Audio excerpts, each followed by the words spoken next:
కశ్మీర్ కొండ కోనలు శివనామ స్మరణతో మారుమోగుతున్నాయి.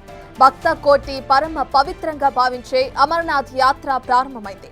హిమాలయాల గుహల్లో మంచు రూపంలో కొలువైన కైలాసనాథుడిని దర్శించుకునేందుకు 5,880 మందితో కూడిన తొలి బ్యాచ్ బయలుదేరింది. ఈ యాత్రను జమ్మూ కాశ్మీర్ లెఫ్టినెంట్ గవర్నర్ మనోజ్ సిన్హా జెండా ఊపి ప్రారంభించారు.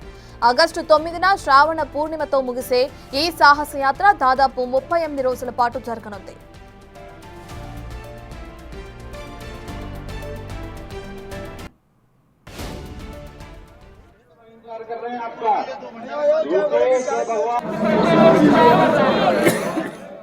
పహల్గాం ఉగ్రదాడి నేపథ్యంలో మునుపెన్నడూ లేని భారీ భద్రత కల్పించాయి కేంద్ర రాష్ట్ర ప్రభుత్వాలు.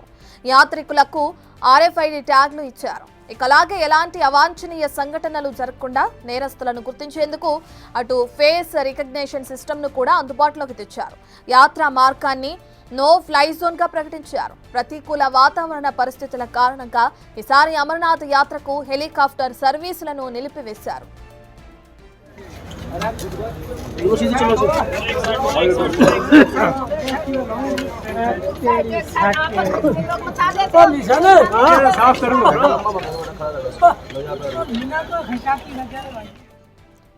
బాల్టాల్ పెహల్గాం 2 రూట్లలో ఈ యాత్ర కొనసాగుతుంది.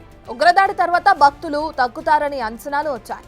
కానీ తొలి బ్యాచ్కే 5,880 మంది యాత్రికులు తరలివచ్చారు. ఇందులో 1,115 మంది మహిళలు, 31 మంది చిన్నారులు ఉన్నారు.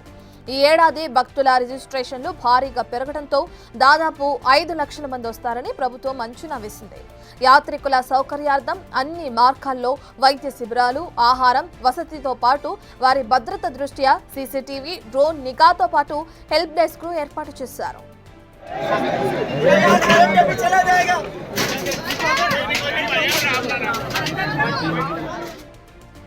దీనికి సంబంధించిన మోర్ డీటెయిల్స్ మా ప్రతినిధి సురేష్ అందిస్తారు. అమర్నాథ్ యాత్ర స్టార్ట్ అయ్యి 2 కిలోమీటర్ల దూరం మనం వచ్చాము. ప్రస్తుతం ఏదైతే కాలినడకన వెళ్లేవారు, అదేవిధంగా గుర్రాల ద్వారా వెళ్లేవారంతా కూడా వెళ్తున్నారు. దేశంలోని అన్ని రాష్ట్రాల నుంచి కూడా అమర్నాథ్ యాత్రకి నిన్ననే బేస్ క్యాంప్లకి చేరుకోవడం జరిగింది. ప్రస్తుతం యాత్ర దాదాపు 2 కిలోమీటర్లకు పైగా రావడం జరిగింది. బిగ్ టీవీ కూడా యాత్రని ఎప్పటికప్పుడు కవరేజ్ చేస్తూ చూపించే ప్రయత్నం చేస్తుంది. చాలా రాష్ట్రాల నుంచి కూడా యాత్రికులు రావడం జరిగింది. ఈ సంవత్సరం అన్ని పకడ్బందీగా ఏర్పాటు చేయడం జరిగింది. రోడ్డు మార్గాలు కూడా చాలా అద్భుతంగా ఉన్నాయని చెప్పేసి కూడా యాత్రికులు చెప్తున్నారు. ఇంకా 18 కిలోమీటర్లు అంటే ఇంకా 16 కిలోమీటర్లు మనం యాత్ర కొనసాగించాల్సి ఉంటుంది. ఆ యాత్ర ప్రాసెసే కొద్దిగా ఎక్కువ క్రౌడ్ రావడం, ఉదయం లేట్ గా అక్కడ నుండి స్టార్ట్ కావడం జరిగింది. అందరూ కూడా చాలా కాలినడకన చిన్నలు, పెద్దలు అందరూ కూడా, వృద్ధులు అంటే 70 సంవత్సరాల లోపు ఉన్న వారందరూ కూడా యాత్రకి వస్తున్నారు. ప్రస్తుతం మనం చూస్తున్నాం తెలుగు రాష్ట్రాల నుంచి కూడా ఈ సంవత్సరం పెద్ద సంఖ్యలో అమర్నాథ్ యాత్రకి రావడం జరిగింది. హైదరాబాద్ నుంచి కూడా పెద్ద సంఖ్యలో కూడా అమర్నాథ్కి వచ్చారు. ప్రస్తుతం మనం గత సంవత్సరం లాగే ఈ సంవత్సరం కూడా అమర్నాథ్ యాత్రని ముందు రోజే తెలుగు ప్రేక్షకులకు చూపించేందుకు బిగ్ టీవీ ప్రయత్నం చేస్తుంది. ఇక్కడ మంచు కొండల్లో సాహసమైన యాత్ర అని చెప్పొచ్చు. మనం పైన ఒకసారి చూడొచ్చు వాతావరణం ఏ విధంగా ఉంది. మొత్తం మంచు కొండలు దాదాపు సముద్ర మట్టానికి 3,800 మీటర్ల ఎత్తులో ఉంటుంది. చాలా మంది తెలుగు యాత్రికులు ఇక్కడ వచ్చారు. ఎక్కడి నుండి వచ్చారు అడుగుదాం. ఎక్కడి నుండి వచ్చారు మీరు? హైదరాబాద్. ఎట్లా ఉంది యాత్ర ఏర్పాట్లు? బాగానే ఉంది, మంచిగా అనిపిస్తుంది. మీరు ఎక్కడి నుండి వచ్చారు? హైదరాబాద్ వచ్చినాం, దిల్సుఖ్నగర్ నుంచి. నా పేరు వెంకటేష్ యాదవ్. ఇది 18వ మేము వచ్చాడు. అన్ని బాగా జరుగుతున్నాయి, అన్ని మంచిగా ఉన్నది. కాలినడకన వెళ్తున్నారా? కాలినడకన వెళ్తున్నాం మేము ఈసారి. గుర్రం ఎక్కడ తెచ్చుకుని కాలినడకన ఎంతసేపు అయినా సరే కాలినడకన నిలవాలి అనుకున్నా. దర్శనం చేసుకుందాం. ఎట్లా ఉన్నాయి ఈసారి ఏర్పాట్లు? గత సంవత్సరానికి చాలా బాగున్నాయి ఏర్పాట్లు, చాలా బాగున్నాయి. రోడ్స్ చాలా బాగున్నాయి అనుకుని అందరు నీట్ గా పోయి వచ్చుకోవడం అవుతుంది. నేను ఈ రోజు నడుస్తున్నానంటే రోడ్డు మంచి గుణానికే నడుస్తున్నాను. అంటే మీరు 18 సంవత్సరాల నుండి వస్తున్నారు. అసలు హిమాలయాలో సాగే యాత్రని గత అనుభవాలు ఇప్పుడు ఏ విధంగా ఉన్నాయి? మా గతంలో చాలా దుఃఖంతో ఉంటుండే.